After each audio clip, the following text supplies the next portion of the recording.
You can't complain yourself out of a problem.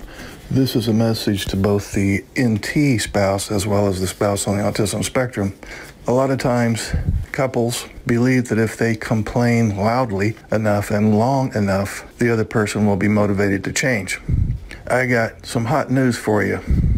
Your complaints are not the other person's motivation to change. In fact, quite the opposite. It will be his motivation to dig his heels in even deeper. So we're going to call this problem focus as opposed to problem solving. So you can do problem focusing or problem solving, but not at the same time. Let me specifically talk to the NT ladies now.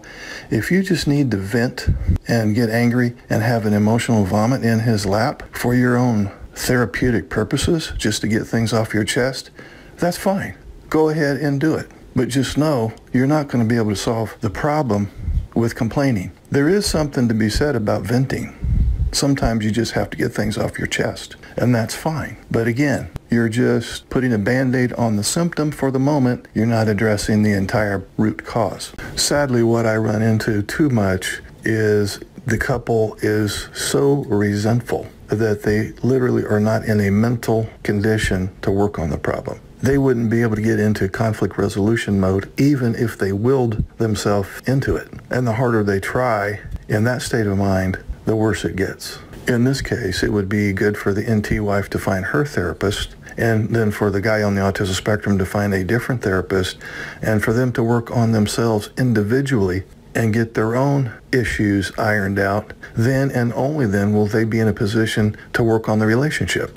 You have to work on yourself first if you're so deep in the rabbit hole that conflict resolution is not even possible. So in many cases, there's a war going on in your home, the war of wills.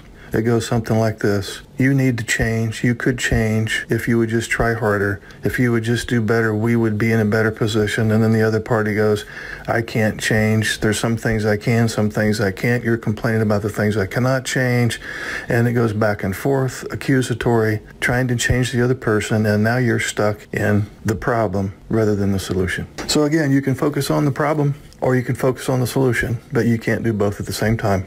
And again, it's okay to vent, to get angry, to express your hurts. That's fine. There's a time and place for that. But if that's all you do, then you're basically living your life in pure hell. That gets old, and there's really no reason to live that way.